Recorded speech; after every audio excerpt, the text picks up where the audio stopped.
गुरुर्ब्रह्मा गुरुर्विष्णुः गुरुर्देवो महेश्वरः गुरुः साक्षात् परं ब्रह्म तस्मै श्रीगुरवे नमः। वागर्धाविव सम्पृक्तौ वागर्धप्रतिपत्तये जगतः पितरौ वन्दे पार्वती परमेश्वरौ। आपदामपहर्तारं दातारं सर्वसम्पदां लोकाभिरामं श्रीरामं भूयो भूयो नमाम्यहम्। श्रीरामचन्द्रं श्रितपारिजातं सीतामुखाम्बोरुहचञ्चरीकः समस्तकल्याणगुणाभिरामः निरन्तरं मङ्गलमातनोतु। हरि ओं। परमेश्वरस्वरूपैన సభకి నమస్కారం। ఆదిత్య వైభవము, ఆదిత్యుడు అంటే ఎవరో కాదు, సూర్యనారాయణమూర్తి. కశ్యప ప్రజాపతికి ఇద్దరు భార్యలు, దితి అదితి. దేవతలందరూ కూడా అదితి యొక్క సంతానం. రాక్షసులు దైత్యులందరూ కూడా దితి యొక్క సంతానం. దేవతలందరూ కూడా అదితి సంతానమైన అందరినీ ఆదిత్యులు అని పిలవరు. ఒక్క సూర్యనారాయణమూర్తిని మాత్రమే ఆదిత్యుడు అని పిలుస్తారు. అంటే కడుపారనివ్వాని కన్న తల్లి అని ఇంతమంది బిడ్డల్ని కన్నా సూర్యనారాయణమూర్తి తీసుకొచ్చినంత గౌరవాన్ని, ఆయన లోకహితం కోసం పడేటటువంటి శ్రమని ఇతరమైనటువంటి దేవతాస్వరూపములు ఏవీ కూడా చూపించినటువంటి కారణం చేత తల్లి అదితి తన పేరు చేత పిలవబడడానికి ఒక్క సూర్యనారాయణమూర్తి విషయంలోనే ఎక్కువ ప్రీతి చూపించింది. సూర్యనారాయణమూర్తి తల్లి యొక్క పరిపూర్ణమైనటువంటి ప్రేమకి, తల్లి యొక్క సంతృప్తికి కారణమైనటువంటి వాడు. అందుకే తల్లి పేరు తనకి పుణికి పుచ్చుకున్నాడు, ఆదిత్యుడు అని పిలువబడ్డాడు. ఆ సూర్యనారాయణమూర్తి విషయంలో ఒక విశేషం ఉంది. ఆయన సువతి ప్రేరయతి వ్యాపారేష్వితి సూర్య అని ఆయన గురించి అమరకోశం వ్యాఖ్యానం చేస్తుంది. ఆయన కేవలం ఏదో వెలుగుల ముద్ద ఒక్కటే కాదు, సమస్త జీవులను వాళ్ళు చెయ్యవలసినటువంటి కార్యకలాపముల వైపుకి ఉన్ముఖం చేస్తాడు. ఆ చైతన్య స్ఫూర్తినిస్తాడు. అందుకే సూర్యుడు అంటే కేవలముగా ఏదో ఒక కాంతి ముద్ద మాత్రమే కాదు, ఆయన పరబ్రహ్మస్వరూపం. ఈ కంటితో చూడడానికి వీలైనటువంటి పరబ్రహ్మస్వరూపం లోకంలో సూర్యుడు ఒక్కడే. అందుకే ఉపాసనా విధానంలో సూర్యనారాయణమూర్తి గురించి ఒక ప్రత్యేకమైనటువంటి విషయాన్ని ప్రస్తావన చేస్తారు.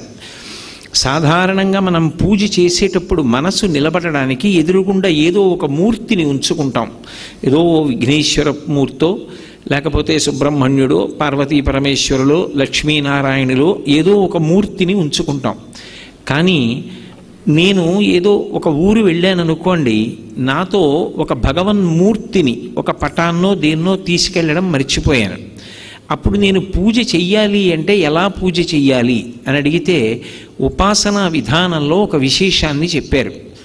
సూర్యనారాయణమూర్తి వంక చూస్తూ పూజ చేస్తే చాలు, ఏ మూర్తి అక్కర్లేదు, ఏ మూర్తి దగ్గర ఉండవలసినటువంటి అవసరం లేదు. సూర్యుడు ప్రత్యక్షమైనటువంటి భగవత్ స్వరూపం, పరబ్రహ్మస్వరూపం. అటువంటి పరబ్రహ్మస్వరూపమైనటువంటి సూర్యనారాయణమూర్తి కన్నుల ముందు ప్రకాశిస్తూ దర్శనమిస్తూ ఉండగా ఏ మూర్తి యొక్క అవసరం లేకుండా, అంటే నా ఉద్దేశ్యం ఇంటి వద్ద ఉన్నప్పుడు అని కాదు, ఏదైనా ఊరు వెళ్ళినప్పుడు దగ్గర భగవన్మూర్తి లేనప్పుడు పూజ చెయ్యవలసి వస్తే సూర్యుణ్ణి దృష్టిలో పెట్టుకుని పూజ చేసేయచ్చు. ఆ పూజ పరిపూర్ణమైపోతుంది. అంత గొప్ప శక్తి ఒక్క సూర్యోపాసన విషయంలో సూర్యనారాయణమూర్తి యొక్క దర్శనం చేత సూర్య ఆరాధనగా, మూర్తి లేకుండా ఆరాధనని శాస్త్రం అంగీకరించింది. ఎవ్వడు సృజించు ప్రాణుల ఎవ్వడు రక్షించు త్రుంచు ఎవ్వడనంతుండెవ్వడు విభుడెవ్వడు వాడి విధమున మనుచు బినుచు హేలారతుడై అంటారు పోతన గారి భాగవతంలో. ఈ సమస్త సృష్టిని ఎవరు చేస్తున్నాడో, ఈ చేసినటువంటి సృష్టిని అంతటినీ కూడా ఎవరు నిలబెడుతున్నాడో, ఈ సృష్టిని అంతటినీ మళ్ళీ హేళగా ఎవరు లయం చేస్తున్నారో ఆయనే పరబ్రహ్మం. ఆయనే ఒకనాడు సృష్టికర్త బ్రహ్మగా కనపడతాడు. ఆయనే ఒకనాడు స్థితికర్త శ్రీ మహావిష్ణువుగా కనపడతాడు. ఆయనే ప్రళయకర్త అయినటువంటి మహేశ్వరుడిగా కనపడతాడు. కానీ సూర్యనారాయణమూర్తి దగ్గరికి వచ్చేటప్పటికి ఒక విశేషం ఉంది. పరబ్రహ్మస్వరూపం అనుభవంలోకి వస్తుంది తప్ప పరబ్రహ్మముగా ముగ్గురు మూర్తుల యొక్క కలయిక స్వరూపంగా కరచరణాదులు లేకుండా ఈ మాంస చక్షువుతో దర్శనం చేయడానికి వీలైనటువంటి వెలుగుల ముద్దయినటువంటి పరబ్రహ్మస్వరూపం ఏది అంటే ఒక్క సూర్యనారాయణమూర్తి. మిగిలిన వాళ్ళెవరినైనా సరే కరచరణాదులతో కూడినటువంటి మూర్తిని మనం ఒక విగ్రహంగా ఉపాసన చేస్తాం. ఒక్కొక్కసారి ఆయన అనుగ్రహిస్తే ఏ రూపంలో మనం ఆరాధన చేశామో ఆ రూపంలో దర్శనాన్ని ఇస్తూ ఉంటాడు. వేదాహమేతం పురుషం మహాంతం ఆదిత్యవర్ణం తమసస్తుపారే సర్వాణి రూపాణి విచిత్య ధీర నామాని కృత్వాభివదన్ యదాస్తే అంటారు. ఎవరెవరు ఏ రూపంలో చూడాలని కోరుకున్నారో వాళ్ళకి ఆ రూపంలో అనుగ్రహిస్తాడు. పరిత్రాణాయ సాధూనాం వినాశాయ చ దుష్కృతాం ధర్మ సంస్థాపనార్థాయ సంభవామి యుగే యుగే. పరమ భాగవతోత్తములైనటువంటి వారు అంతటా నిండిపోయినటువంటి ఆ పరబ్రహ్మాన్ని ఒక రూపంతో చూడాలి అని కోరుకున్నప్పుడు ఘనీభవించినటువంటి నీతి ముద్దల ఒక రూపాన్ని తీసుకుని ఆ రూపంతో దర్శనాన్ని ఇస్తాడు. నిజానికి అలా రూపంతో ఆయన పరిమితం అయిపోయాడు అన్నది సిద్ధాంతం కాదు. అలా కరచరణాదులతో ఒక రూపంలో దర్శనమివ్వగలడు తప్ప పరబ్రహ్మస్వరూపంగా ఆయన ఉనికి అనుభవమునకు అందుతుంది. అద్వైతానుభూతిగా అనుభవంలో అందుతుంది ఆ పరబ్రహ్మం. కానీ అటువంటి పరబ్రహ్మమైనటువంటి స్వామి మన కంటికి ఒక వెలుగుల ముద్దగా కరచరణాదులు లేకుండా అంటే కాళ్ళు చేతులతో ఉన్నటువంటి మూర్తిగా కాకుండా దర్శనమివ్వాలి అంటే అది కేవలము ఒక్క సూర్యనారాయణమూర్తిగానే దర్శనమిస్తాడు. మిగిలినప్పుడు ఒక మూర్తిగా భావన చేస్తే సృష్టి చేసినప్పుడు చతుర్ముఖ బ్రహ్మ అంటారు. ఆయనే లోకములను రక్షణ చేసినప్పుడు శ్రీ మహావిష్ణు స్వరూపము అంటారు. జ్ఞానాన్ని ఇచ్చి అజ్ఞానాన్ని లయం చేసేస్తే పరమ కారుణ్యము కలిగినటువంటి పరమశివస్వరూపంగా మహేశ్వరుడిగా కీర్తిస్తారు. కానీ ఈ ముగ్గురు మూర్తులు కూడా ఒక్క సూర్యనారాయణమూర్తి యొక్క తేజస్సు మారడంలో మనకి అనుభవంలో దర్శనమిస్తాడు. ఎలా అంటే ఆయన ఉదయేతు బ్రహ్మణో రూప, ఉదయకాలంలో ఉండేటటువంటి సూర్యనారాయణమూర్తి యొక్క బింబం ఏదుందో ఆ బింబాన్ని బ్రహ్మగారిగా సృష్టి చేసేటటువంటి చతుర్ముఖ బ్రహ్మ యొక్క కాంతిగా అందరూ కూడా భావన చేస్తారు. ఎందుకని అంటే బ్రహ్మగారి యొక్క ఇల్లాలు బ్రాహ్మి. బ్రాహ్మి అంటే సరస్వతీదేవి. సరస్వతీదేవి యొక్క కటాక్షము కలుగుట అన్న మాటకు అర్థం ఏమిటంటే తెలియని విషయము తెలియుట దగ్గర ప్రారంభమై వివేకమునందు పరిసమాప్తమగుట. విషయాన్ని తెలుసుకుంటూ వెళుతున్నాను అనుకోండి, ఏదో ఒక విషయం గురించి బాగా ఆలోచించాను, ఇప్పుడు నాకు అర్థమైంది అంటాను. ఇలా తెలుసుకుంటూ వెళ్ళేటటువంటి ప్రక్రియ సరస్వతీ కటాక్షం. చిట్ట చివరికి ఇది ఎక్కడ పూర్తయిపోవాలి అంటే చిరంజీవన్నీవక్షపిత పశుపాశ వ్యతికర పరానందాభిక్యం రసయతి రసం తద్భజనవాన్ అంటారు శంకరాచార్యులు వారి సౌందర్యలహరిలో. చిట్ట చివరికి వివేకం కలగాలి. వివేకము అన్న మాటకు అర్థం ఏమిటంటే నిత్యానిత్య వస్తు వివేకం. ఏది ఎప్పుడూ ఉండేటటువంటి శాశ్వతమైనది, ఇది నిత్య వస్తువు, ఇది కదలదు, ఇది ఎప్పుడూ ఉంటుంది, ఇది శాశ్వతం.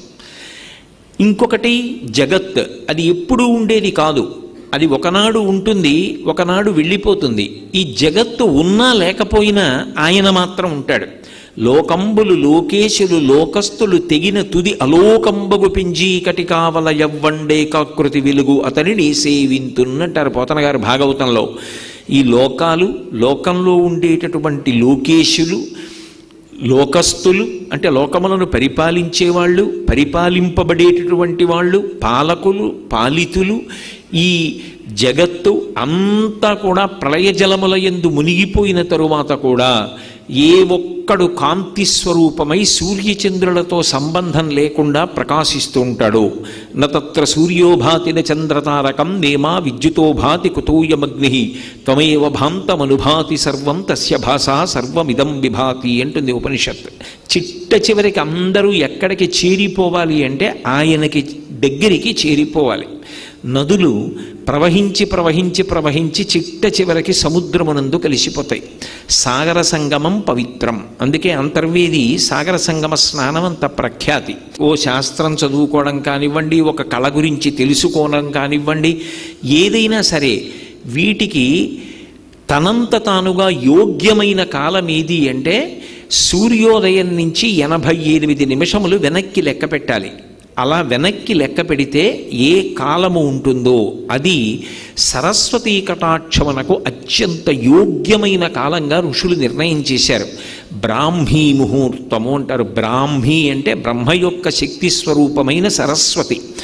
ఆమె కటాక్షం ఉంటుంది వాతావరణంలో. అందుకే సుప్రభాతం కానీ, ప్రథమ దర్శనం కానీ, పూజ కానీ, సాత్వికమైనటువంటి విషయములను అనుష్ఠించడం కానీ అన్నీ కూడా బ్రాహ్మీ ముహూర్తంలో చేస్తారు. పిల్లల్ని తెల్లవారుజామున లేచి కూర్చుని చదువుకో అంటారు.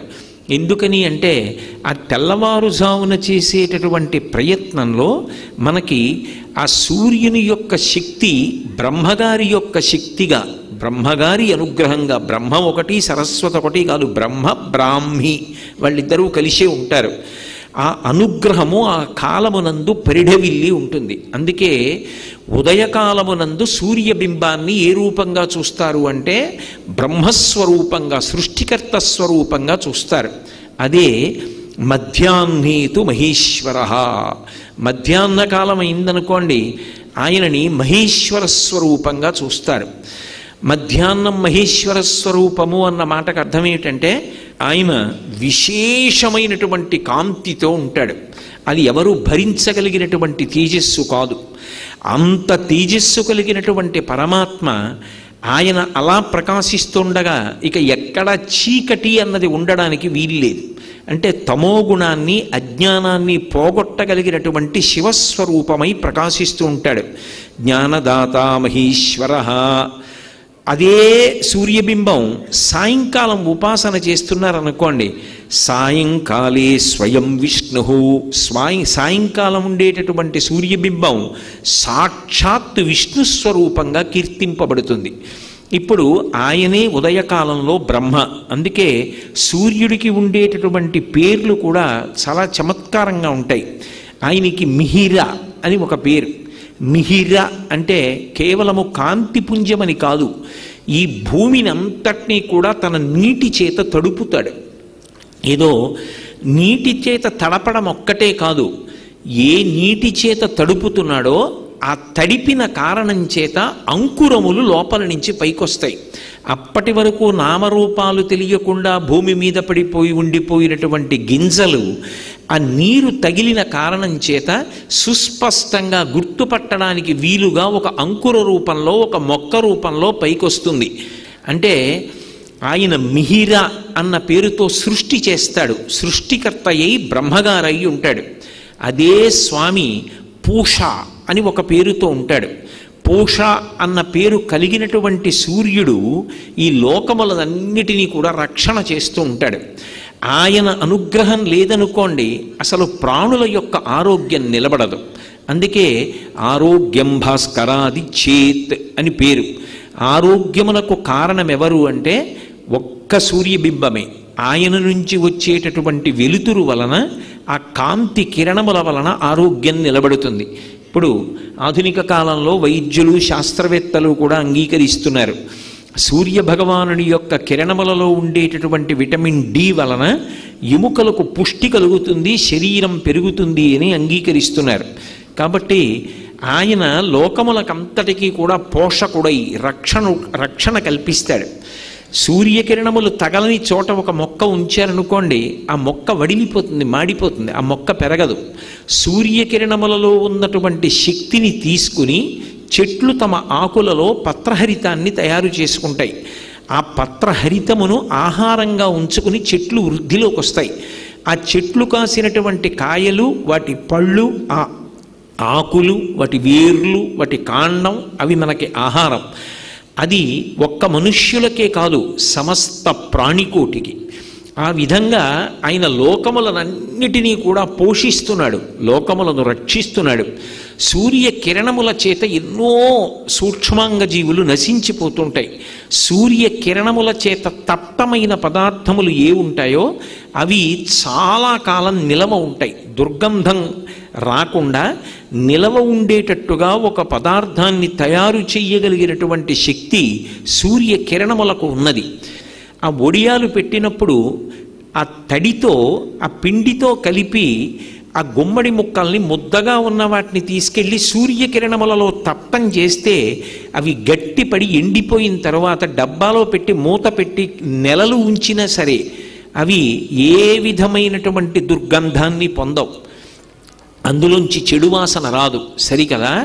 ఎన్నాళ్ళైన తరువాత మీరు మళ్ళీ వాటిని వేయించుకుని తిన్నా అవి ఔషధీ విలువలను కలిగి ఉంటాయి. అలాగే మామిడికి సంస్కృతంలో ఒక విశేషమైన పేరు రసోవై సహ అంటారు. రసోవై సహ అంటే భగవంతుడు. రసాలము మామిడి చెట్టు, భగవంతుడి పేరు కలిగిన చెట్టు మామిడి చెట్టు. దాని ఆకులు శుభకార్యానికి చిహ్నం, దాని కాయలు, దాని పళ్ళు విశేషమైనటువంటి ఔషధీతత్వం. అటువంటి మామిడిని నిలవ ఉంచి 365 రోజులు ఇంట్లో ఉపయోగించాలి అంటే ఉరుగులు అని మా చిన్నతనంలో మామిడి ముక్కలు చేసి సూర్యతప్తం చేస్తారు, సూర్యకిరణములలో ఎండబెడతారు. ఆ ఎండిపోయిన మామిడి ముక్క సంవత్సరంలో మామిడికాయ దొరకనటువంటి సమయంలో వంటలో వాడుకుంటే మళ్ళీ మామిడికాయ తెచ్చి కోసి వంట చేసుకుని ఏదైనా ఒక పదార్థాన్ని తయారు చేసుకుంటే ఎటువంటి రుచిని అనుభవిస్తారో అదే రుచిని అనుభవించడానికి యోగ్యమైన స్థితిని సూర్యకిరణములు కల్పిస్తున్నాయి. కాబట్టి ఆయన కిరణముల యందు అంత శక్తి ఉంది. రోజు రోజుకి సూర్యకిరణములలో ఉండేటటువంటి శక్తిని గమనించి వాటి ద్వారా ఎంత విద్యుదుత్పత్తి చెయ్యవచ్చో కూడా ఇవాళ ఆధునికులు పరిశీలనం చేసి ఆయన అనుగ్రహం చేత ఇంట్లో దీపాల దగ్గర నుంచి ఎన్నో విద్యుత్ పరికరములను వినియోగం చేస్తున్నారు. అందుకే ఆయన స్థితికర్త, లోకములన్నిటినీ కూడా నిలబెడతాడు. నిలబెట్టేటటువంటి లక్షణం ఉన్నవాడు కాబట్టి ఆయనకి పూష అని పేరు. అలాగే ఆయనకి హంస అని ఒక పేరు. హంస అన్న పేరు ఆయనకి ఎందుకు వచ్చింది అంటే ఆయన చీకటిని తొలగతోస్తాడు. చీకటిని తొలగతొయ్యడము అంటే అజ్ఞానాన్ని పోగొడతాడు. సూర్యుడు ఉదయించాడు అనుకోండి, ఉత్తర క్షణంలో చీకటి అనేటటువంటిది ఉండడానికి వీల్లేదు. ఇంకా సూర్యోదయమైనది ఇక చీకటి ఉండదు. సూర్యోదయమైనది చీకటి పోయినది కాదు, అసలు సూర్యుడు వచ్చాడు చీకటి ఉండే అవకాశమే ఉండదు. చీకటిని పోగొట్టడం సూర్యుని యొక్క ప్రధానమైనటువంటి లక్షణం. అజ్ఞానాన్ని పోగొట్టడం, జ్ఞానం ఇవ్వడం శంకరుని యొక్క లక్షణం. జ్ఞానదాత మహేశ్వర అని. అందుకే హంస అన్న పేరు చేత జ్ఞానాన్ని ఇస్తాడు. లోకంలో ఆరోగ్యం కావాలి అంటే ఎవరైనా ఎవరిని ఉపాసన చెయ్యమని చెప్తారు అంటే సూర్యనారాయణమూర్తిని ఉపాసన చెయ్యండి అంటారు. ఇప్పటికీ పిల్లల దగ్గర నుంచి పెద్దల వరకు సూర్య నమస్కారాలు చేస్తారు. ఆ సూర్య నమస్కారాల్లో కేవలం 10 విధములైనటువంటి భంగిమలతో చేసే నమస్కారాలు ఉన్నాయి. అవి తేలికగా చెయ్యడానికి వీలుగా ఉంటాయి. ఆ సూర్య నమస్కారం చెయ్యడం కేవలము శరీరమునకు ఆరోగ్యం ఇవ్వడానికి ఒక్కదానికే కాదు, ఆ సమయంలో సూర్య బింబాన్ని ఉపాసన చేస్తారు మనసుతో. ఆ ఉపాసన చేసిన కారణం చేత దృష్టి నిలబెట్టడం కూడా అలవాటవుతుంది. దృష్టిని కేంద్రీకరించడం, ఒక విషయాన్ని పరిశీలిస్తున్నప్పుడు, ఒక విషయాన్ని చదువుతున్నప్పుడు, ఒక విషయాన్ని వ్రాస్తున్నప్పుడు దృష్టిని దాని మీదే కేంద్రీకరించగలిగినటువంటి శక్తి దేని వలన ఉత్పన్నమవుతుంది అంటే కేవలముగా ఆ సూర్య నమస్కారముల యందు శరీరము చేసేటటువంటి అనేక రకములైన వ్యాయామ ప్రక్రియ చేత ఆరోగ్యం పొందడమే కాకుండా మనసుని సూర్యబింబము యొక్క కదలికల మీద నిలబెట్టినటువంటి కారణం చేత కేంద్రీకరణ శక్తి కూడా పెరుగుతుంది. అంత గొప్పవి సూర్య నమస్కారాలు. కాబట్టి ఆయన జ్ఞానం ఇస్తాడు. హంస అని కీర్తింపబడతాడు. అందుకే ఉదయకాలమునందు బ్రహ్మస్వరూపంగా, మధ్యాహ్నకాలమునందు మహేశ్వర స్వరూపంగా, సాయంకాలంలో కేవలము విష్ణుస్వరూపంగా, బ్రహ్మ విష్ణు మహేశ్వరులుగా ఒకే మూర్తి 3 కాలముల యందు ఉపాసన చెయ్యబడేటటువంటి వాడు ఎవరు అంటే సూర్యనారాయణమూర్తి. అందుకే ఈ మాంస చక్షువునకు గోచరమయ్యేటటువంటి పరబ్రహ్మస్వరూపం ఏది అంటే సూర్యబింబమే. సూర్యబింబం కర్మసాక్షి, సమస్తమైనటువంటి కర్మలకి కూడా ఆయన సాక్షిగా ఉంటాడు. మనం ఏం చేస్తున్నాము అనేటటువంటి ప్రతి పనిని పరమాత్మ స్వరూపంగా తెలుసుకుంటూ ఉంటాడు. ఒక దీపం ఉందనుకోండి, అది కేవలం కాంతినివ్వగలదు, కానీ సూర్యబింబంలోంచి వచ్చేటటువంటి కిరణములు అలా కేవలముగా కాంతినివ్వడం కాదు, దాని యందు ఒక విశేషమైనటువంటి శక్తి ఉంటుంది. ఆ శక్తిని ఋషులు గమనించారు. అది ఏ శక్తి అంటే అది లోపల ఉండేటటువంటి హృదయ పద్మాన్ని వికసనం పొందేటట్టుగా చేస్తుంది. అందుకే సమస్త ప్రాణులు కూడా, సాత్విక ప్రాణులన్నీ కూడా సూర్యోదయానికి కన్ను తెరుస్తాయి. కృతఘ్నఘ్నాయ దేవాయ జ్యోతిషాం పతయే నమః అంటారు ఆదిత్య హృదయంలో. పరబ్రహ్మస్వరూపమైనటువంటి సూర్యుడు ఆకాశంలో ఉదయించేటప్పటికీ తత్పూర్వము లేచి ఎవడు ఆయనకి స్వాగతం పలకడో, ఎవరు ఆయనకి నమస్కారం చెయ్యడో వాడు కృతఘ్నుడు. పరమాత్మయే మాంసచక్షువు చేత దర్శించడానికి వీలుగా ప్రయాణం చేసి వచ్చి దర్శనమిస్తుంటే ఆయనని దర్శించడానికి ఉత్సుకత చూపించకుండా తమోగుణ భూయిష్ఠుడై నిద్రపోయిన వాడెవరో వాడు కృతఘ్నుడు కనుక అటువంటి కృతఘ్నుణ్ణి ఆయన శిక్ష వేసి ఇబ్బంది పెడతాడు. అంటే పాఠం చెప్పి మనసు మారుస్తాడు. కాబట్టి కృతఘ్నఘ్నాయ దేవాయ జ్యోతిషాం పతయే నమః అంటారు. అటువంటి సూర్యబింబం ఏదున్నదో దాని యందు ఒక విశేషమైనటువంటి శక్తి ఉంటుంది. దాన్ని ఋషులు గుర్తించారు. అరుణము, సౌరపాఠము వీటిల్లో ఇచ్చారు. మహానుభావులు, దార్శనికులైనటువంటి కవులు మహాభారతాది ఇతిహాసములను ఆంధ్రీకరించినటువంటి తిక్కన గారు, వాల్మీకి మహర్షి వంటి వారు ఆ సూర్యోపాసన గురించి మనకి అద్భుతమైనటువంటి విశేషాల్ని ఆవిష్కరించారు. మహాభారతంలో తిక్కన గారు విరాట పర్వంలో సూర్యోదయం గురించి ఒక సీసపద్యం చేశారు. నీరజాకరములు నిష్ఠయై చేసిన భవ్యతపంబు ఫలమనంగా దినసముఖాభినందిత చక్రయుగ్మకంబులయనురాగంపు బ్రువనంగా హరిహర బ్రహ్మ మహానుభావంబులొక్కటింకాగరగిన గట్టియనగా అతుల వేదత్రయ లతికాచయము పెనుబొందన్ పుట్టెడు మూలకందమనగా అఖిల జగముల కందెరయగుచు జన సమాజ కరపుట హృదయ సరోజములకు బుకుళనంబును జృంభణంబును నర్చి భానుబింబంబు పూర్వాద్రిపై విలింగే అన్నాడు ఆయన. ఎంత గొప్పగా చెప్పాడు! నిజంగా సూర్యతత్వాన్నంతటినీ చెప్పాడు అందులో. నీరజాకరములు నిష్ఠయై చేసిన భవ్యతపంబు ఫలమనంగా. తపస్సు చేసేటటువంటి వాళ్ళు నీటిలో నిలబడి కళ్ళు మూసుకొని 2 చేతులు తల మీదకెత్తి అంజలి ఘటించి తదేక దృష్టితో భగవంతుణ్ణి మనసులో ధ్యానం చేస్తూ ఆయన దర్శనం కోసం తపస్సు చేస్తారు.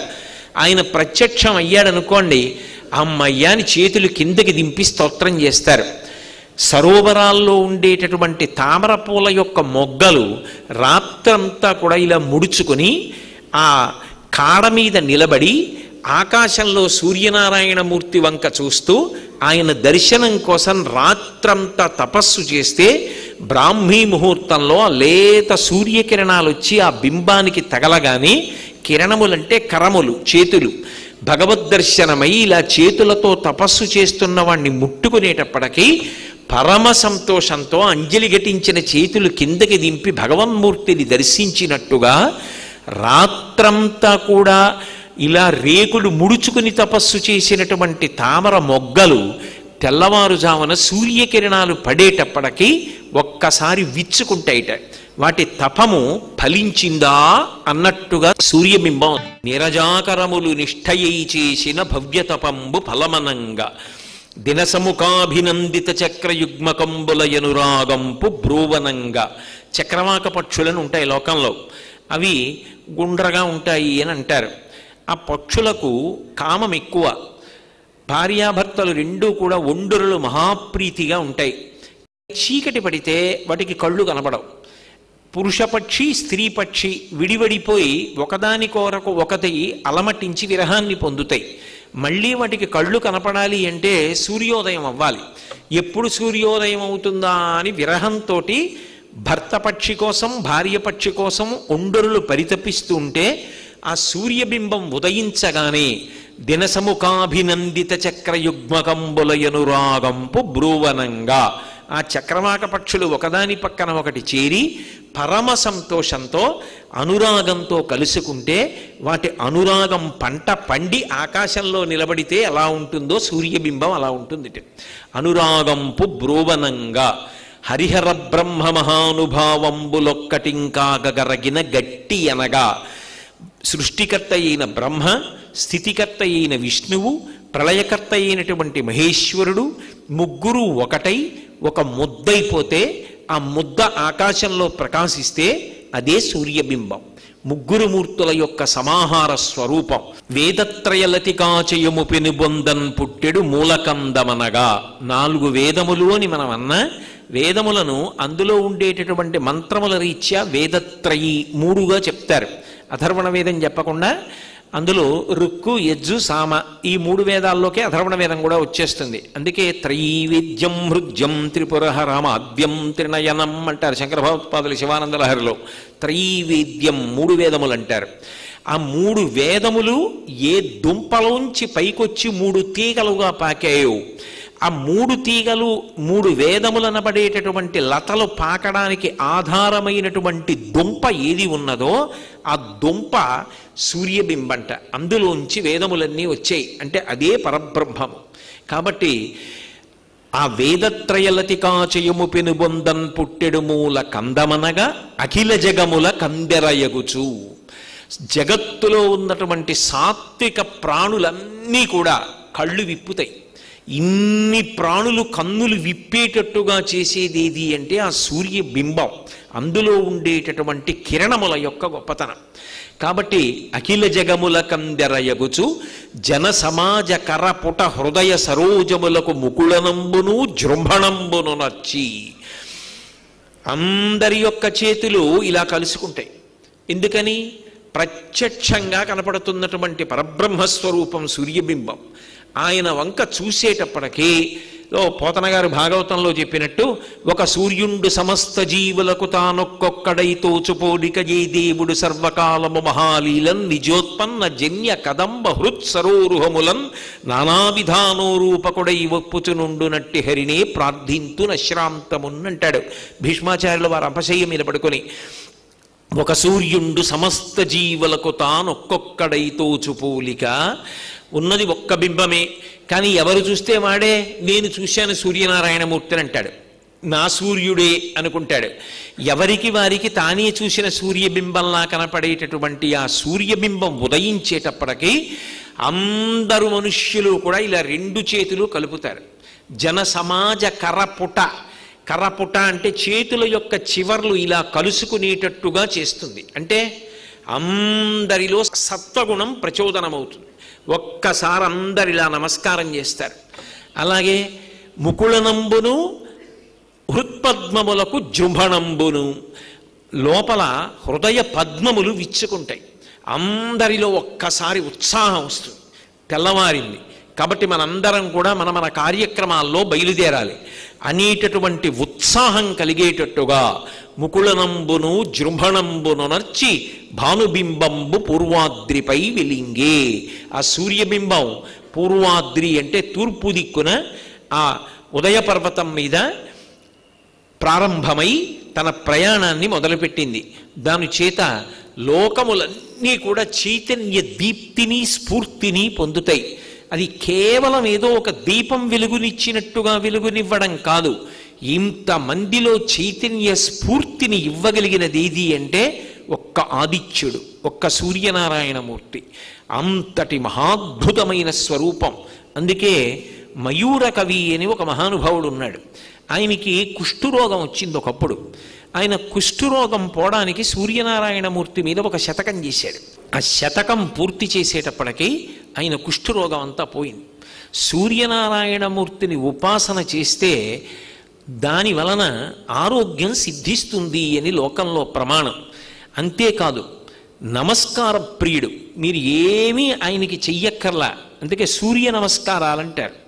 సూర్యుడికి నమస్కారం చేస్తే దాని చేత హర్షామోదములను ఇస్తాడు. హర్షము అంటే మనసులో సంతోషం. అమ్మయ్య, ధార్మికమైన కార్యక్రమాలు ఏ ఉంటాయో, అవసరాలు ఏ ఉంటాయో వాటిని తీర్చగలిగినటువంటి పరబ్రహ్మ శక్తి సూర్యనారాయణమూర్తి. ఆయన మహాత్ముల యొక్క మాటని శాసనంగా తీసుకుని ప్రవర్తిస్తాడు. భక్తుల మాటకి కట్టుబడతాడు. పిలిస్తే పలుకుతాడు. ఆర్తత్రాణ పరాయణుడు. ఈ కంటితో చూడడానికి వీలైనటువంటి దైవం లోకంలో సూర్యబింబం ఒక్కటే. ఎర్రటి అక్షతలతో పూజ చేసిన, ఎర్రటి పువ్వుతో పూజ చేసిన, ఎర్రటి చందనంతో పూజ చేసిన అపారమైన ప్రీతి పొందుతాడు. అంటే అదేదో ఆయనకి ఇష్టం ఇంకోటి ఇష్టం కాదని కాదు. దాని అర్థం ఏమిటంటే ఎరుపు అన్న మాట ఎక్కడైనా వాడితే మీరు ఒక్కటే జ్ఞాపకం పెట్టుకోవాలి, మార్పునకు గుర్తు ఎరుపు. వేదాంతంలో ఎరుపు అన్న మాట ఎక్కడ వాడతారంటే శక్తికి, మార్పుకి ఎరుపు రంగుని చెప్తారు. ఎరుపు మార్పునకు సంకేతం. చీకటి తొలగిపోయింది, సూర్యోదయం అవుతోంది, ప్రాతఃసంధ్య, మొదటి సంధ్యాకాలం వచ్చింది. ఇప్పుడు నువ్వు ఈ కాలంలో ఈశ్వరోపాసన చెయ్యాలి. మాధ్యాహ్నిక సంధ్య, సూర్యుడు నడినెత్తి మీదకి వచ్చాడు, అర్ధ సముపార్జన చెయ్యాలి ధార్మికంగా. పడమట సంధ్య, సాయంకాలం. ప్రదోషవేళ అంటారు. దోషం అంటే చీకటి, ప్రదోషం చీకటికి ముందు వేళ. సాయం సంధ్య తనంత తానుగా పరమ పవిత్రమైనటువంటి కాలం. నేను యథార్థంగా చెప్పాలంటే ప్రభాత కాలం కన్నా కూడా సాయం సంధ్యా సమయం అత్యంత పవిత్రం. అందుకే పూర్వం ఏ ఇంట్లో చూసినా సాయంకాలం ప్రదోషవేళ అయింది అనేటప్పటికీ భగవన్నామ సంకీర్తనం చేసేవారు. సాయం సంధ్యా సమయం అపారమైనటువంటి పవిత్రత. అందుకే సాయంకాలం సంధ్యా సమయంలో ఒకవేళ నువ్వు గాయత్రీ మంత్ర జపం చేయకపోయినా ఏదైనా బలవత్తరమైన కారణం ఉంటే వదిలిపెట్టు తప్ప అర్ఘ్యప్రదానం వదిలిపెట్టద్దు. అర్ఘ్యం ఇవ్వకుండా వెళ్ళవద్దు. యజ్ఞోపవీతం ఉన్నవాళ్ళు సంధ్యావందనంలో కనీసం అర్ఘ్యప్రదానం చేయండి అని చెప్పడానికి కారణం అదే. ఋషిప్రోక్తమైన విషయాల్లో సాయం సంధ్యని అంత శక్తివంతంగా, సాయంకాలం చేసేటటువంటి భగవదారాధనని అంత గొప్పదానిగా చెప్తారు భాగవతంలో.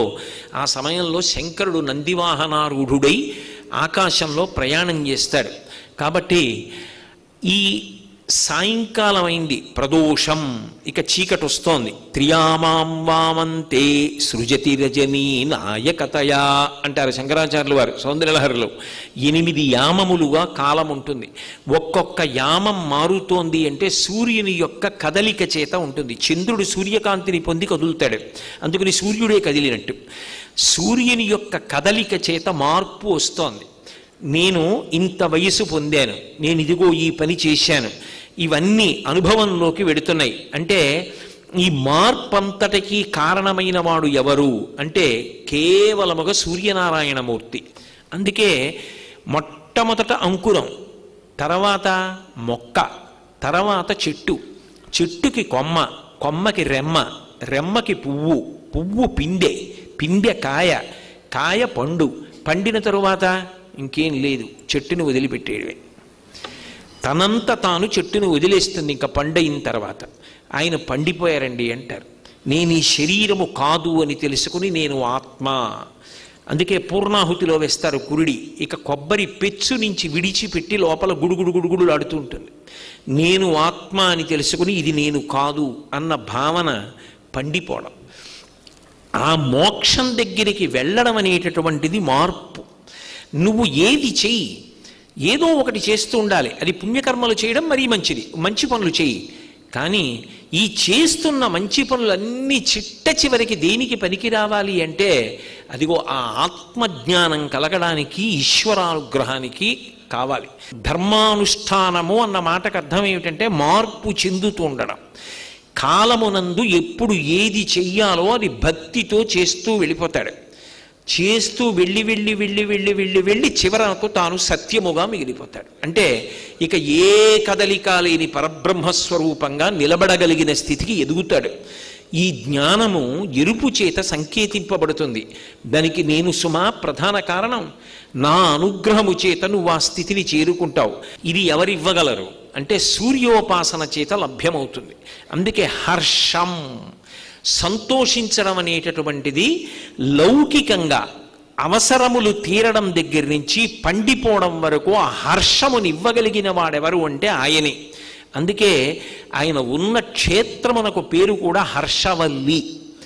మనం చాలామంది అరసవిల్లి అరసవిల్లి అంటుంటాం. అరసవిల్లి కాదు దాని పేరు, హర్షవల్లి. హర్షవల్లి చాలా విశేషం. ఎందుకంటే అది సూర్యనారాయణమూర్తి కలలోకి వచ్చి చెప్పిన క్షేత్రం. ఒకానొకప్పుడు ఇంద్రుడికి కలలోకి వచ్చి చెప్పాడు. ఆయన ఒకానొక ప్రత్యేక పరిస్థితులలో ఒక చోట పడిపోయాడు. నువ్వు ఎక్కడ పడిపోయి ఉన్నావో అక్కడ భూమిని తవ్వు, నీకు ఒక అద్భుతమైన మూర్తి లభిస్తుంది. ఇక్కడ ఉన్న మూర్తికి ఒక విచిత్రమైనటువంటి లక్షణం ఉంది. అందులో సనక సనందనాదుల దగ్గర నుంచి సూర్య పరివారం ఛాయా ఉష పద్మిని కూడా ఉంటారు. అటువంటి మూర్తి లభిస్తుంది, ప్రతిష్ఠ చెయ్యి అంటే ఇంద్రుడు ప్రతిష్ఠ చేశాడు. అందుకే మీకు ఎక్కడ ఏ దేవాలయంలో కనపడదు. హర్షవల్లిలో ప్రతిష్ఠ చెయ్యి అన్నాడు. హర్షవల్లి, వల్లి అంటే తీగ, తీగకి పెరిగే లక్షణం ఉంటుంది. హర్షమును పెంచుతాను నేను, సంతోషాన్ని పెంచుతాను, అది నా యొక్క లక్షణం. అందుకే సూర్యబింబం అనేటప్పటికే చైతన్య స్ఫూర్తి, అసలు ఆ సూర్యోదయం వేళలో ఆ సంతోషం అలా ఉంటుంది. ఆయనని ఆరాధన చేసేటటువంటి వారి పట్ల అంత ప్రీతి పొందుతాడు. ఆ ఒక్క దేవాలయంలోనే ఇప్పటికీ ఐరావతం మీద కూర్చున్నటువంటి ఇంద్రుని యొక్క మూర్తి కూడా గోడ మీద ఉంటుంది. అందుకే హర్షవల్లి క్షేత్రానికి ఉన్న గొప్పతనం ఏమిటంటే పంచాయతన మూర్తుల్ని శంకర భగవత్పాదులు ఎలా పూజ చెయ్యాలని నిర్ణయం చేశారో అటువంటి పంచాయతన మూర్తుల్ని పూజ చేసేవారు. ఇప్పిలివారని ఒక కుటుంబం, అందులో నాకు ఆ పేర్లు సరిగ్గా జ్ఞాపకం ఉంటే సూరప్ప గారని చెప్పి ఒక ఆయన, వాళ్ళకి ఒక సోదరుడు ఉండేవారు. వాళ్ళిద్దరూ కలిసి పంచాయతన పూజ చేసేటప్పుడు ఆదిత్యుణ్ణి అంటే సూర్య పూజ చేసేటప్పుడు సూర్యుడు, వినాయకుడు, విష్ణువు, అంబిక, శివుడు కదా పంచాయతనంలో. సూర్య ఉపాసన చేసేటప్పుడు పరమ సంతోషంతో రోజు జరిగే సూర్యబింబాన్ని మనసులోకి తెచ్చుకొని సంతోషంతో పూజ చేస్తుండేవారు. సూర్యనారాయణమూర్తి ఆ ఇప్పిలి కుటుంబం వారిని ఎన్నుకున్నాడు. వాళ్ళు పూజ చెయ్యాలి. అరసవిల్లి క్షేత్రం, అరసవిల్లి అని నేను అంటున్నాను, హర్షవల్లి. మళ్ళీ నేను అలా అంటే గుర్తుపడతారు, పట్టకపోతారని. హర్షవల్లిలో నాకు ఆ కుటుంబం వారు పూజ చెయ్యాలి అన్నాడు. వాళ్ళు బయలుదేరి వస్తున్నారు పూజ చేయడానికి. ప్రతిష్ఠ జరగగానే వంశధారా నదీ ప్రవాహం వెడుతోంది. అందులో స్నానం చేద్దామని అన్నదమ్ములిద్దరూ దిగారు. అన్నదమ్ములిద్దరూ ఇలా దిగేటప్పటికీ దూరం నుంచి ఏదో ఒక పుస్తకాల కట్ట ఒకటి కొట్టుకొస్తోంది, తాళపత్ర గ్రంథాల మూట. ఇదేమిట్రా, నీళ్లలో మునిగిపోకుండా తడవకుండా ఏదో మూట వస్తోందని అన్నదమ్ములిద్దరూ నిలబడ్డారు. తాళపత్ర గ్రంథాల మూట వచ్చింది. అది రెండు చేతులతో పైకెత్తి విప్పారు. ఒక్క చోట కూడా తడవకుండా నన్ను హర్షవల్లి క్షేత్రంలో ఈ విధానంలో పూజ చేయమని తనని పూజ చేయవలసిన విధానాన్ని కూడా సూర్యనారాయణమూర్తి అన్నదమ్ములకు అందించాడు. ఇప్పటికీ ఆ కుటుంబం వారిదే హర్షవల్లి క్షేత్రంలో సూర్యుని యొక్క పూజ అధికారం. కాబట్టి మహానుభావుడు ఎందరికో పలికాడు. అదే సామాన్యమైనటువంటి బింబం కాదు. ఉపాసన చేసిన వాడిని సర్వకాలముల యందు రక్ష చేస్తుంటుంది. అంతటి శక్తికి కేంద్రం, నిధి సూర్యబింబం అంటే. మహానుభావుడు ఒకప్పుడు లలితా సహస్రనామ స్తోత్రానికి భాష్యం చేశారు, వ్యాఖ్యానం చేశారు భాస్కరరాయల వారిని. ఆయన పిలిస్తే పలికేది అమ్మవారు. అంతటి మహానుభావుడు. అటువంటి మహానుభావుడు ఒకప్పుడు మహారాష్ట్రలో బలాకి అని ఒక నగరం ఉండేది.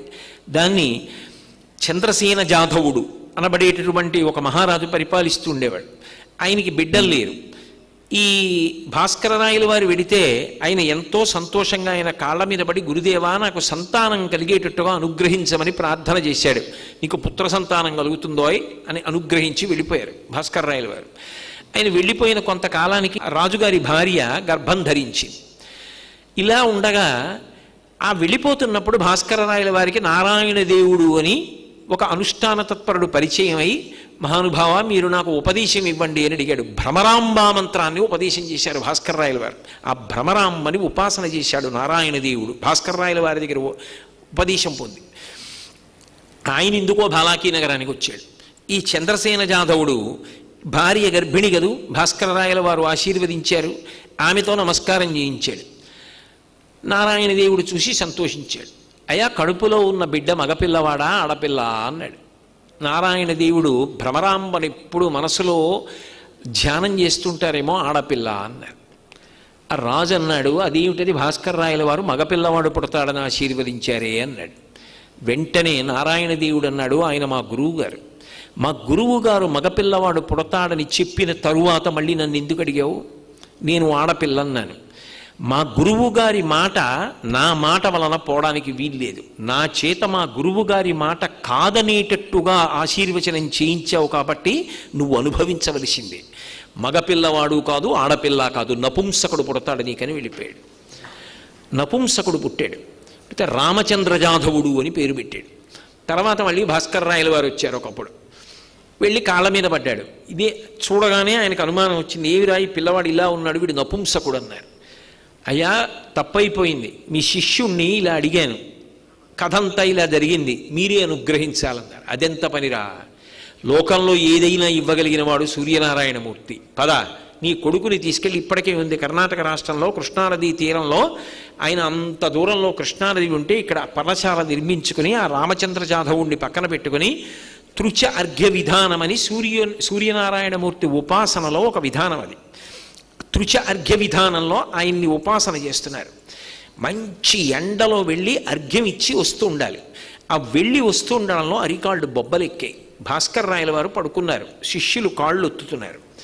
ఒత్తుతూ ఉండగా ఒకరోజు శిష్యులు అడిగారు, గురువుగారు రోజు ఎండలో వెడుతున్నారే కృష్ణానది దగ్గరికి, పర్ణశాల కృష్ణానది ఒడ్డున కట్టుకుందాం గురువుగారు అన్నారు. ఆయన నవ్వి అన్నారు, ఎరా పర్ణశాల కృష్ణానది ఒడ్డున కడదామని అడిగారు కానీ కృష్ణానదిని పర్ణశాల దగ్గరికి తెమ్మని ఎందుకు అడగలేదురా అన్నారు. అంటే వాళ్ళు అన్నారు, మీరంత శక్తివంతులే, కృష్ణానదినే పర్ణశాల దగ్గరికి తీసుకురండి, మాకు కావలసింది మీరు శ్రమ పడకూడదు. ఆయన వెంటనే సూర్యా అని పిలిచారు. గబగబా సూర్యమండలంలోంచి సూర్యనారాయణమూర్తి వచ్చాడు. ఎవరికి? భాస్కరరాయల వారికి. వచ్చి నమస్కారం చేసి మీకేం కావాలని అడిగాడు. కృష్ణానదిని నా పర్ణశాల ముందు నుంచి ప్రవహింపచేయి అన్నారు. అంటే ఆయన అన్నాడు, మీకు తెలియని విషయం కాదు, సృష్టి ప్రారంభంలో హిరణ్యగర్భుడు నదులకు వెళ్ళవలసిన మార్గాన్ని నిర్దేశించాడు, దాని దారి మళ్లించకూడదు, అందుకని నేను మీ పర్ణశాల వైపు తేకూడదు, మన్నించండి అన్నాడు. అంటే భాస్కరరాయల వారు అన్నారు, నేను నా ఉపాసన బలంతో ఇక పైన సూర్యారాధన లోకంలో లేకుండా చేస్తానన్నాడు. ఆయన అన్నాడు, అయ్యి బాబోయ్ అవన్నీ ఎందుకు, మీకు కావలసింది ఏమిటి, ఆ రామచంద్ర జాధవుడు పురుషుడు అవడం, నేను వాడు పురుషుడయ్యేట్టుగా అనుగ్రహిస్తానన్నాడు. నేనేం బెచ్చగాడిని అనుకుంటున్నావా, నిన్ను ఉపాసన చేయకుండా అనుగ్రహిస్తానంటున్నావు, నేను ఉపాసన చెయ్యాలి, నువ్వు తృప్తి పొంది అనుగ్రహించాలి, కృష్ణానదిని ఇలా ప్రవహింపజేయి, నా శిష్యులకు మాట ఇచ్చానన్నారు. ఒక్కలా తీరుస్తా, మీరున్నంతకాలం పర్ణశాల ముందు నుంచి వెడుతుంది, మీరు శరీర త్యాగం చేసిన తర్వాత కృష్ణపాయ వెనక్కి వెళ్ళిపోతుంది. ఇప్పటికీ ఆ పర్ణశాల ముందు ఇసుక దిబ్బలు రాళ్ళు ఉంటాయిట. భాస్కరరాయల వారి కోసం కృష్ణానది అటువైపుగా వెళ్ళింది. తృచ అర్ఘ్య విధానంలో సూర్యనారాయణమూర్తిని ప్రసన్నుణ్ణి చేసుకుని రామచంద్ర జాధవుడికి మళ్ళీ పుంస్తవాన్ని ఇచ్చారు. మహానుభావుడు ఎంతమందిని అనుగ్రహించాడు, ఒకళ్ళనా ఇద్దరినా? సూర్యనారాయణమూర్తి అంటే ప్రత్యక్ష దైవం. ఆయన్ని నమ్ముకుని ఆయన అనుగ్రహంతో వృద్ధిలోకి వచ్చిన వాళ్ళు ఈ లోకంలో ఎందరో ఉన్నారు, ఆయన దర్శనాన్ని పొందిన వారు ఎందరో ఉన్నారు. అందుకే అది ఒక చైతన్య స్ఫూర్తి, అదొక గొప్ప దీప్తి. నిజంగా చెప్పాలి అంటే తెల్లవారుజామున నిద్రలేచి తెల్లవారుజాము కాలంలో ఉండేటటువంటి ఆ సత్వగుణం, ఆ వాతావరణం, ఆ ప్రకృతి, ఆ ఆనందానికి అలవాటు పడినవాడు ఏ కారణం చేత కూడా ఆ కాలంలో ఇక నిద్రపోలేడు. ఎందుకని అంటే ప్రకృతిలో అంత గొప్ప చైతన్యం ఉంటుంది, ఆ సమయంలో అంత అందం ఉంటుంది. మయూరకవి అసలు ఆ సూర్యోదయం జరిగేటప్పుడు ఉండేటటువంటి పూర్వరంగాన్ని వర్ణించాడు. అనూరుడు అని ఆయన గరుత్మంతుడికి సోదరుడు. వినత యొక్క కుమారుడు. ఆయన సూర్యరథాన్ని నడుపుతాడు. రథాన్ని సిద్ధం చేసి సూర్యనారాయణమూర్తి యొక్క అంతఃపుర ద్వారం దగ్గర నిలబడతాట. నిలబడితే సూర్యనారాయణమూర్తి అంతఃపురంలోంచి బయటికి వస్తాడు. ఇక రథం ఎక్కాలి. అనూరుడి వంక చూస్తాట. పరమభక్తితో సూర్యుడికి నమస్కారం చేస్తాడు అనూరుడు.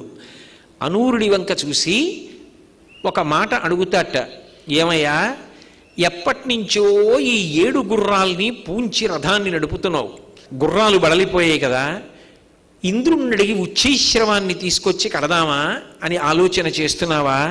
మన గుర్రములకు బడలిక ఉండదు. ఇటువంటి గుర్రములు సృష్టి లేవు. ఇవి ఆకుపచ్చ వర్ణంలో ఉంటాయి. వీటిలోంచి వింతకాంతులు వస్తాయి. ఆ గుర్రములనే కట్టు. వాటికి ఉన్న పగ్గములు అరిగిపోయాయి అనుకుంటున్నావా? కాబట్టి పశ్చిమ దిక్కున ఉన్న వరుణుణ్ణి అడిగి పాశములు పట్టుకొచ్చి గుర్రాలకు కడదాం అనుకుంటున్నావా?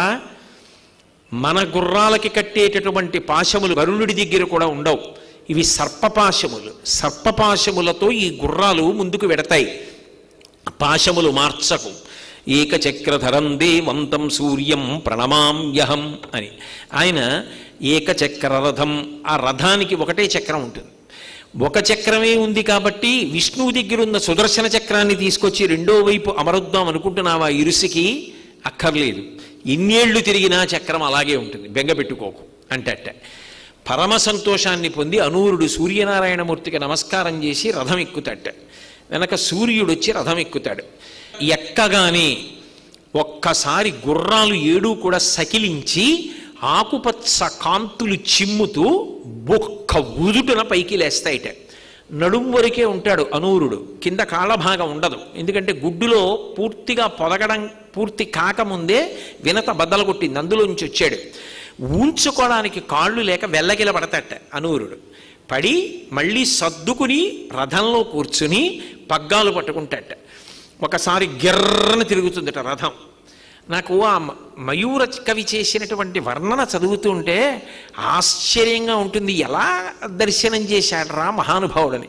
100వ శ్లోకం పూర్తి చేసేటప్పటికి రచన కుష్ఠువ్యాధి పోయింది. ఆ రథం గిర్రని తిరుగుతుందట. తిరిగినప్పుడు తూర్పు దిక్కుకు ముందు చూస్తుంది.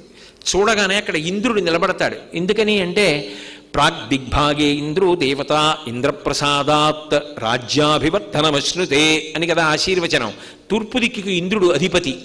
గౌతమ మహర్షి శాపం చేత ఆయనకి ఒళ్ళంతా కళ్ళు పద్మాల్లా కనపడతాయి. సహస్రాక్షుడు అని పేరు. సూర్యకిరణాలు పడితే పద్మాలు విచ్చుకుంటాయి. ఇంద్రుడిలా నిలబడేటప్పటికీ తూర్పుకి సూర్యకిరణాలు పడితే ఇంద్రుడి యొక్క ఒంటి మీద ఉన్న పద్మాలన్నీ ఒక్కసారి వికసనం పొంది అన్ని పద్మాలతో ఉన్న ఇంద్రుడు విచిత్రంగా ఉంటాట. ఉండి నమస్కారం చేస్తాట సూర్యుడికి. రథం ఆగ్నేయ దిక్కుకు తిరుగుతుంది. అగ్నిహోత్రుడు భట్టారక బిరుదంకితుడు. భట్టారక అంటే పరమ పూజనీయుడు అని గుర్తు. శ్రియమిచ్చేత్ హుతాశన, ఐశ్వర్యము కానీ మంచి బుద్ధి కానీ అగ్ని ఆరాధన వలన వస్తుంది. అగ్నిహోత్రుడు లేచి అంటాట, రాత్రి నేను వెలుగుతుంటే బాగా కనపడ్డాను అందరికీ. సూర్యదేవా, నువ్వు ఉదయించావు, నా కాంతులను కప్పేశావు అని 2 చేతులిచ్చి అగ్ని నమస్కరిస్తాట. రథం దక్షిణానికి తిరుగుతుంది. తిరిగేటప్పటికీ యమధర్మరాజు గారు దున్నపోతు మీద కూర్చుని ఉంటాడు. కాలంలో ఎవరి ఉసురు తీయాలో లెక్క కట్టుకుంటూ ఉంటాడు. వెంటనే అనూరుడు ఒక పెద్ద కేక వేస్తాట. గుర్రానికి దున్నపోతుకి పడదో, ఒకదాన్నొకటి కుమ్ముకుంటాయి. నీ తండ్రి అయిన సూర్యనారాయణమూర్తి లోకమునందు ప్రయాణించడానికి బయలుదేరాడు. యమధర్మరాజా, దున్నపోతు నుంచి కిందకి దిగి దాన్ని వెనక్కి కట్టు అంటాట. గబగబా తొందరపాటుతో యముడు దున్నపోతు నుంచి దిగిపోయి దాన్ని వెనక్కి తిప్పి కట్టేసి 2 చేతులు కైమోడ్చి నమస్కరిస్తాట. తండ్రి కదా మరి సూర్యుడు. రథం దక్షిణం నుంచి నైరుతికి తిరుగుతుంది. రాక్షసులందరూ నైరుతి దిక్కున లేచి నిలబడతారట. ఒరే, ఇంతకాలం మీరు క్రూరమైన బుద్ధులను పొంది ఉన్న కారణం చేత రాక్షసులు అనిపించుకున్నారు. అందులో ఉన్నటువంటి శివతేజస్సు మీ మీద పడితే మీకు రాక్షస బుద్ధులు పోయి మంచి బుద్ధులు కలుగుతాయి. అపకీర్తి పోయి మంచి పేరు పొందుతారు. నమస్కరించండి అంటే అనూరుడు. రాక్షసులందరూ నమస్కరించారు.